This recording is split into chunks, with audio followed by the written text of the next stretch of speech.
Hey, what's up guys? Welcome to another video. And today we'll be looking at the Kingdom Hearts new units. Currently the old ones don't have enhancements yet, so can't talk about those because they don't exist yet. So unfortunately that is what it is. Chimar is okay, I guess. 160 attack, 7% MP refresh, and also 50% true to wield, but the catch is that it can only be equipped to this character. As Timar, 70% attack, 50% dark resist, and also 50% true to wield. Okay. It's just okay, really. So, going into the kit now.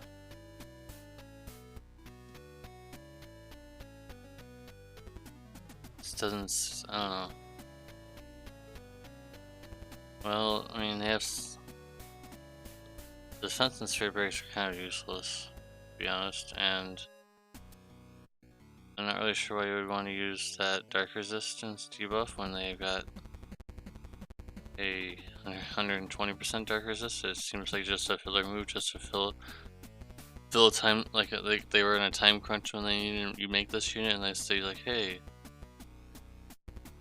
why does he have? Hey Bob, why does he have 2 debuffs? Who cares? Just push him out. People will pull for him, and that's basically how it's gonna be, guys. People are basically want people to pull for these units based off of nostalgia alone. So already keep that in mind when you're looking at this unit. The 3 times modifier with the ignore defense is pretty good though. I'll say that is pretty decent. I'm sure it gets mod buffs. I mean, if it doesn't, that'd be silly, but it looks like it does. Maybe. I certainly hope it does. He does have stacking damage here, so it becomes a 19 times modifier maximum. That's not too bad. So he's a true wielder, and obviously I hate those cooldowns where it says like ignore, like it says to decrease the defense. Like it's not really useful at all. So basically just ignore that portion. For the most part, it's never going to come in handy. But the increased dark resistance by 80% to all allies is pretty nice. And then the standard 250% attack and triple cast, pretty good. Not really sure what this modifier increases, so we're going to look that up right now. It's the stacking damage one. That's pretty good then. So that's going to be his main move, not the other one. And he's AT, so you can chain with. I really don't know right now. Dark is a little weird. Can't chain with any of the new Final Fantasy X-2 units that are all AT, so I'm not really sure who he's going to chain with. AT chaining, Dark. I'm sure there's someone out there. I guess I'm too tired to even think about who his partner could be other than himself. So he gets the 6 times cap, of course.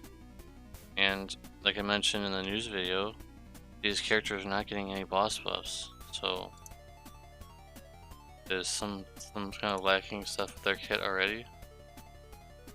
My opinion, anyways. Like, there's, I don't know, it just seems like there's just nothing really here that's interesting. It just seems like another damage dealer. We've got tons of them. And like his true to wield is pretty good. Actually, he gets 150% if you get, obviously you're probably going to be equipping his TMR, so you already have 150% with his, right there, down there, 100%. Get some mod buffs. He absorbs dark damage. Sorry about the yawn, I said I'm tired, so that's pretty good though, right? And he has a counter, I think.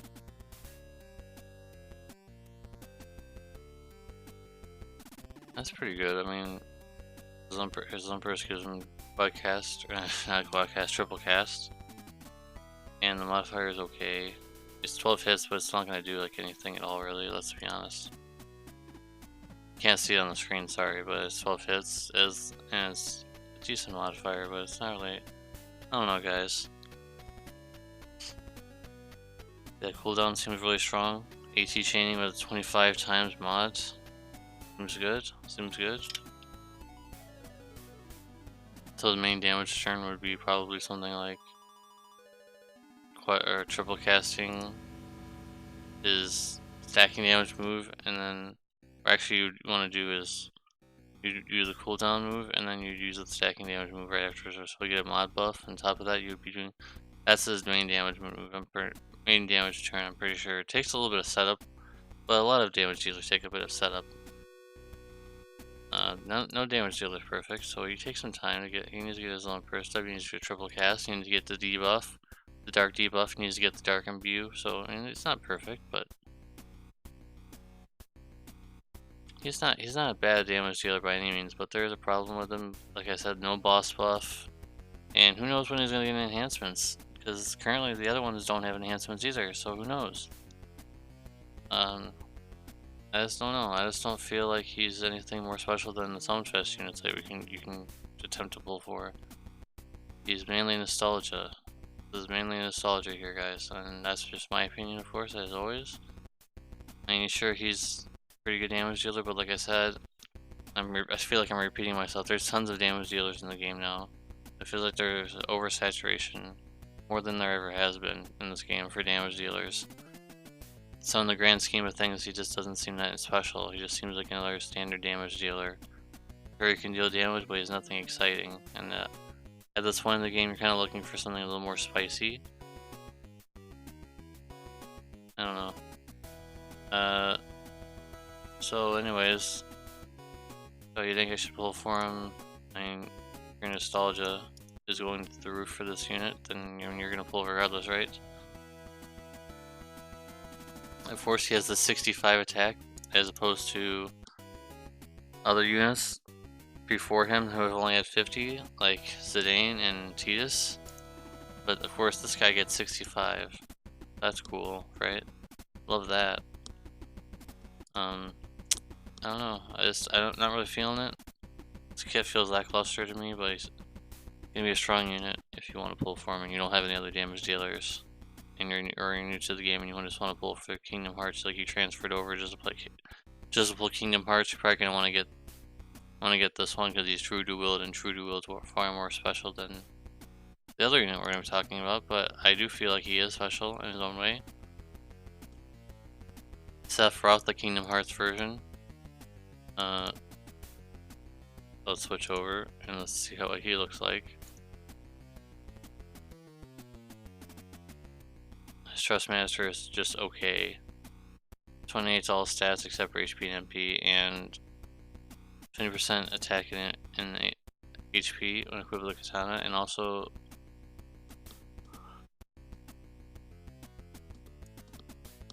Also, 50% human killer, main eater. But he only gets the 15 or 20% attack and HP when equipped with himself. So not anyone else. STMR is just nothing special, honestly. Just his human killer on it. It's just, yeah. Is that really worth chasing? No. I don't know why they thought that would be worth chasing, and you can just stick with X or STMR if you have it. In any case, let's move on. Let's move on. It's interesting that you can equip claws and other things, but you probably want to equip katana. Now, the interesting thing about this guy is that you can use auto revive while chaining. So basically, and by the way, he does have triple cast. Your eyes are not deceiving you. He has triple cast in his kit. It's kind of insane. But basically, if you keep the auto revive move in your kit, in your rotation of damage you return, he cannot die, guys. He can literally never die. It lasts for 5 turns. He can literally never die, unless like something weird happens where he gets dispelled on the boss's turn. In a normal situation, him casting this every turn, he can literally not die. So your healer can do something else, and not revive your damage dealers. It can revive the tank and other things. So that's kind of insane. That's an insane mechanic. You can, like, there's no excuse not to use it, guys. He has triple cast. He has triple cast innately, guys. He does not have to unlock it. So basically every turn you're going to want to start with is auto revive, because you can triple cast it. And then deal his other stronger amounts of damage. And of course, you want to use his Lump Burst right away as soon as you get it. It's only a one hit move, but it has 48 crystals, which is pretty expensive. But you want to get that mod buff up. That lasts, it's permanent, pretty much permanently. I don't think any bosses ever gonna last that amount of turns. So the modifiers nothing. Doesn't matter. It's only one hit move. It can be 35 times, but it's only one hit, so it doesn't mean anything. But the other really interesting thing in this kit is that he has a move where it costs 48 crystals, but he can give auto revive to all of his allies while start straight chaining.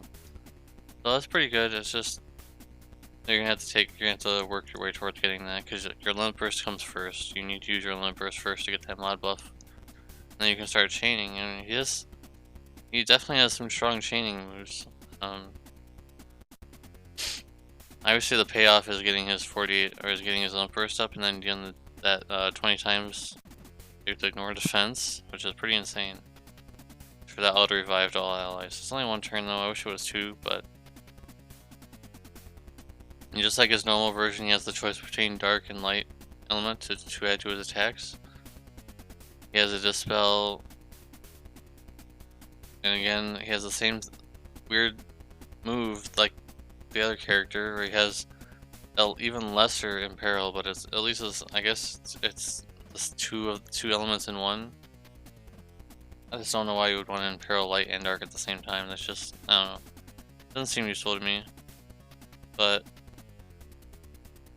he has a 120% dark and light imperil anyways for 2 turns. He has the standard 150% true dual hand, I mean, for TDH, if you want to call it that. But other than the triple cast and the novelty of the interesting novelty of the auto revive and himself, he can literally never die situation, he just doesn't seem very good, guys. He just doesn't seem interesting at all. He just seems like another TDH unit with some decent things like Human Killer, some mod buffs. Like there's another damage dealer, but this one won't be getting a mod boss buff either, of course. So again, you're probably pulling this for this character for nostalgia and not based on how good the unit is, because the unit is not very good. It's not bad. He's very good and interesting for the auto revive thing, where he can literally not die unless the boss does something really strange. Literally not die. And also he apparently has a 50% light and dark resistance. I don't see that here. It must be, I'm not sure, where is he getting that from?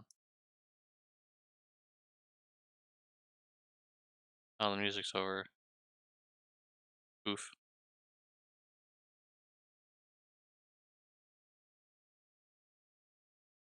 Yeah, so I don't know, like, where is he getting that from? But it seems like he's just another damage dealer, honestly. It just doesn't seem really interesting to me, but you know, maybe I'm wrong. And having triple cast up permanently is pretty interesting, where he doesn't have to worry about getting triple cast like other damage dealers. And we're gonna look at where he's getting these dark and light resistances. We're gonna look at that right now. He has charm resistance, which a lot of units have these days, so it's not really that special, but it is interesting, to say the least. I don't really know where he's getting. Oh, right here. I'm blind. I just looked over because I thought it was just the killers, but it has light and dark resistance 50%. That's pretty good. If you equip, I don't know why you would do this, but if you equip Yuna's TMR, you wouldn't really. I don't think he really benefits from it. I'm not sure. I think it might just be 40% attack. I can't remember already. It's been a rough day and a half for the JP side. Being down. It's back up now though, obviously. He has 100% dark and light resistance to equip units TMR onto him. That's kind of insane if you think about it. That's kind of like the only really interesting thing I've seen, other than, you know, the obvious thing that I pointed out with the auto revive thing. That I kind of liked a lot. But is that worth? Is that enticing me to pull? No, not really. Gotta wait. Gotta just wait until the next King mod comes out, honestly, because I'd rather go for, if Squall is coming out, I'd rather go for Squall than him, than just having a cool little buff thing where he doesn't die. I mean, it's cool and all. You triple cast, that's cool. I just don't think it's really that interesting to me in a way that I would need to pull. It's just, if somehow I were to get him, I don't know how that would even happen. If I were able to have him for free, I would obviously use him in some way. I don't know how else I'm supposed to word this. I like the mechanic, but we're gonna be pulling her. The banner is terrible. It's not completely terrible, but it's just your standard step up, I'm sure. Oh, this is the cheap one.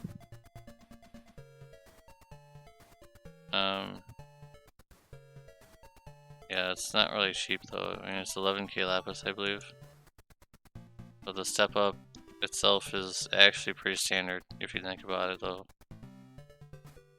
Yeah, it's pretty standard, but there's chances for off banners, guys, so keep that in mind. If you are, don't go in blindly going, oh, I want to pull.